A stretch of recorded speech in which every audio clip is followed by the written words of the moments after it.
दोस्तों कल defence ministry की तरफ से एक न्यूज़ आई थी कि 40,000 करोड़ के आसपास का ये डिफेंस इक्विपमेंट्स जो है उनको एक्वायर करने वाले हैं। डीएसी जो कि मिनिस्ट्री लेवल डिफेंस मिनिस्ट्री की सबसे हाईएस्ट बॉडी होती है डिसीजन मेकिंग के लिए कि कौन से आर्म्स एंड एम्यूनिशन इनको एक्वायर करने हैं।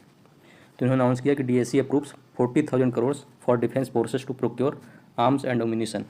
तो इस रिपोर्ट को पढ़ने के बाद हमको, क्योंकि एज ए इन्वेस्टर हमको ये जानना जरूरी है कि इस रिपोर्ट के बाद कौन से ऐसे स्टॉक्स हैं जिनको ऑर्डर रिसीव होंगे, क्योंकि ये आर्म्स एंड एम्यूनिशन कहीं किसी न किसी कंपनी से ये डिफेंस मिनिस्ट्री एक्वायर करेगी। तो ऐसी कौन से स्टॉक्स हैं या कौन सी कंपनीज हैं जिनको ये ऑर्डर्स मिलने वाले हैं, और उन कंपनी को जब ऑर्डर मिलेंगे तो उनके स्टॉक्स में भी उसका रिफ्लेक्शन देखने को मिलेगा। इस न्यूज़ को बहुत डिटेल में समझेंगे तो देखिए, इसमें इन्होंने बताया कि acquiring important equipments like surveillance के जितने भी इक्विपमेंट्स होते हैं, जैसे ड्रोन्स हुए, रडार्स हुए, ये सारे सर्विलांस का काम करते हैं। देखिए इन्होंने यहाँ पे मेंशन भी किया ड्रोन्स। आर्टिलरी के लिए जो एम्यूनिशंस की ज़रूरत होती है, मतलब बारूद की ज़रूरत होती है, उसको भी एक्वायर करने के लिए टोटल जो इनका कॉस्ट है वो 40,000 करोड़ का इन्होंने अप्रूव किया है। डिटेल में समझे, जैसे सर्विलांस और ड्रोन्स की तो हमने बात कर ली, बट यहाँ पर लास्ट में देखिए कि मिसाइल्स एंड रॉकेट्स भी इन्होंने मेंशन किए, इनको भी एक्वायर करेगी डिफेंस मिनिस्ट्री। तो ऐसे स्टॉक्स ढूंढने हैं जो सबसे पहले ड्रोन्स सेक्टर से रिलेटेड होगी। ड्रोन्स कौन कौन से स्टॉक्स हैं जो ड्रोन्स की मैन्युफैक्चरिंग करते हैं।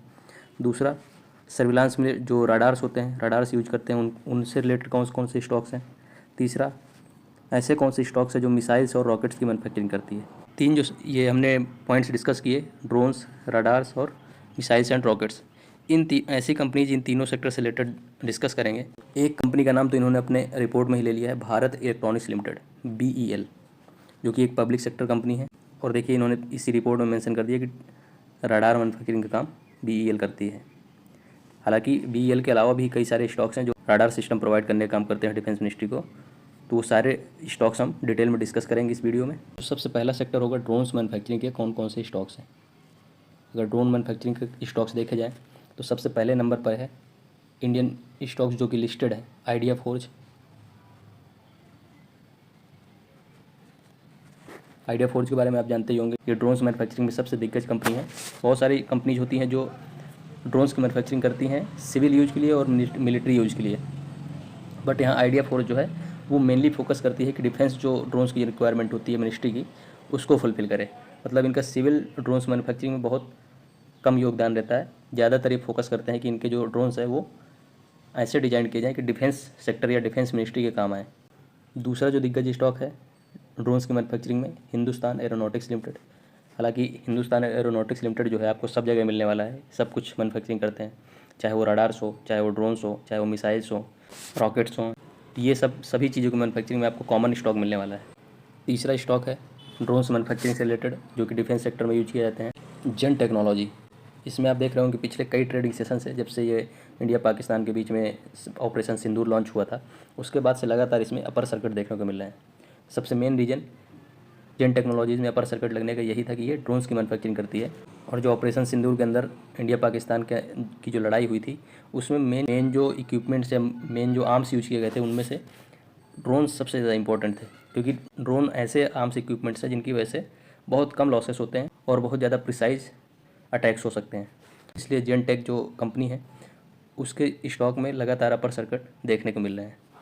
चौथा स्टॉक जो ड्रोन्स की मैन्युफैक्चरिंग में इन्वॉल्व है, BEL, भारत इलेक्ट्रॉनिक्स लिमिटेड।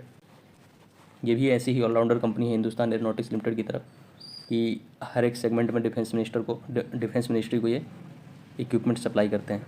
क्योंकि आजकल जितने भी इक्विपमेंट्स हैं सब इलेक्ट्रॉनिक्स से ही रिलेटेड है, क्योंकि इलेक्ट्रोमैग्नेटिक वेव्स या अदर वेव्स को यूज करके ही टारगेट सेट किए जाते हैं, और जो अदर कंट्रीज़ हैं वो भी ऐसे ही टारगेट सेट करते हैं, तो उनको कंट्रोल करने के लिए या उनको ब्लॉक करने के लिए भी इलेक्ट्रॉनिक इक्विपमेंट्स की ही रिक्वायरमेंट होती है। तो BEL, Bharat electronics limited, electronics से जितने भी रिलेटेड इंडियन डिफेंस मिनिस्ट्री के काम होते हैं, सारे में इनका जो है अहम रोल रहता है। ये तो हुए ड्रोन से रिलेटेड जितने भी स्टॉक्स, 4 स्टॉक्स हमने डिस्कस किए। उनमें सबसे पहले नंबर पे है आइडिया फोर्ज, दूसरे नंबर पे हिंदुस्तान एरोनॉटिक्स लिमिटेड, तीसरे पे जेन टेक्नोलॉजीज़ और चौथे पे भारत इलेक्ट्रॉनिक्स लिमिटेड। इसके बाद ऐसे स्टॉक्स की बात करें जो रडार्स की मैन्युफैक्चरिंग करते हैं, क्योंकि जो ऑर्डर है ये डिफेंस एक्विजिशन का 40,000 करोड़ का, उसमें रडार्स को भी एक्वायर करने की बात की गई है। तो रडार्स मैन्युफैक्चरिंग में जैसे कि रिपोर्ट में ही ऑलरेडी मेंशन किया गया है कि भारत इलेक्ट्रॉनिक्स लिमिटेड, BEL, इसको इन्होंने ऑलरेडी जो ऑर्डर्स दे रखे हैं उसमें सबसे ज़्यादा बेनिफिशियरी ये BEL होने वाला है। इसके बाद दूसरे नंबर पर डेटा पैटर्न, इसने कल क्वार्टरली रिजल्ट्स भी पब्लिश किए अपने, और इसमें भी अच्छी तेज़ी देखने को मिली है जब से ये इंडिया पाकिस्तान के बीच में डिस्प्यूट स्टार्ट हुआ था और ऑपरेशन सिंदूर लॉन्च हुआ था। और इसके शानदार रिजल्ट्स भी रहे हैं कल के जो डेटा इन्होंने रिजल्ट्स अपने पब्लिश किए थे।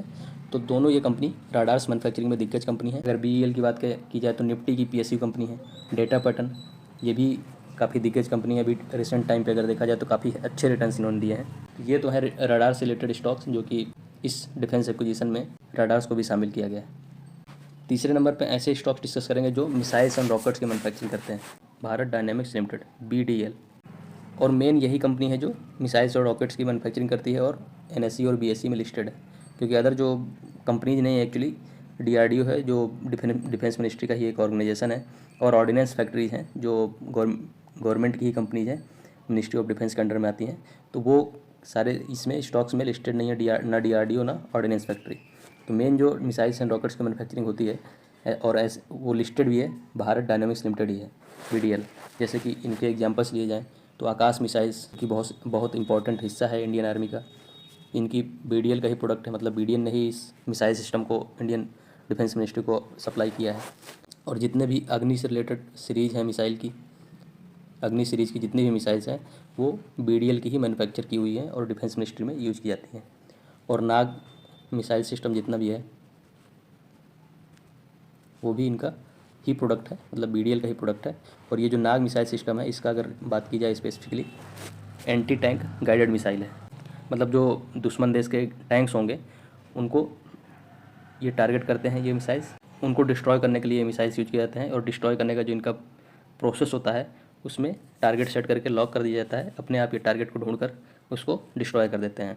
तो न्यूज़ को हमको जस्ट ऊपर ऊपर से नहीं पढ़ना, जैसे ये केवल न्यूज़ है आपने शायद देखी भी होगी, बट इसको एज ए इन्वेस्टर आपको डिटेल में समझना है कि किन स्टॉक्स को इस न्यूज़ से फ़ायदा होने वाला है। जैसे कि हमने 3 जो सेगमेंट डिस्कस किए ड्रोन्स के लिए, आइडिया फोर्ज, HAL, जेनटेक, BEL, तो ये आपके दिमाग में होने आना चाहिए इस न्यूज़ को पढ़ने के बाद कि ये किस सेक्टर से रिलेटेड न्यूज़ है। जैसे डिफेंस सेक्टर से रिलेटेड न्यूज़ है, डिफेंस सेक्टर के ऐसे कौन से स्टॉक्स हैं जिनको इनके प्रोडक्ट्स जो हैं मैच कर रहे हैं, मतलब जो ऑर्डर्स हैं और ऐसी कंपनी जिनके प्रोडक्ट्स हैं दोनों एक दूसरे को मैच करना चाहिए। तो ड्रोन्स के लिए हमने डिस्कस किए। उसके बाद जो रडार सिस्टम है उसकी मैन्युफैक्चरिंग की कंपनी है BEL, data pattern, Bharat dynamics limited जो कि मिसाइल्स और रॉकेट सिस्टम को मैन्युफैक्चरिंग का काम करता है।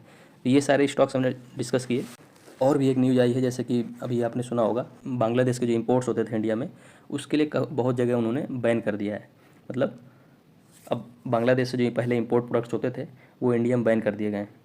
इससे भी बहुत सारे इंडियन स्टॉक्स हैं जो या इंडियन कंपनीज हैं उनको फ़ायदा मिलने वाला है। क्योंकि जब प्रोडक्ट बांग्लादेश से इंडिया में इंपोर्ट नहीं होगा उसकी वजह से जो इंडियन कंपनीज हैं जो सेम प्रोडक्ट्स को मैन्युफैक्चर करती हैं उनको फ़ायदा मिलेगा। तो ऐसे स्टॉक्स की भी, मतलब एज ए इन्वेस्टर कैसे सोचना है किसी भी न्यूज़ को लेकर, ये मैं बताने की कोशिश कर रहा हूँ कि इस न्यूज़ से भी आप ये ढूंढ सकते हैं कि कौन कौन से ऐसे स्टॉक्स हैं जिनको फ़ायदा मिलने वाला है, कि बांग्लादेश से इंपोर्ट अगर बैन हो रहा है इंडिया में तो उससे कौन कौन से स्टॉक्स को फ़ायदा मिलने वाला है। तो ऐसे न्यूज़ को एज ए इन्वेस्टर कैसे देखा जा सकता है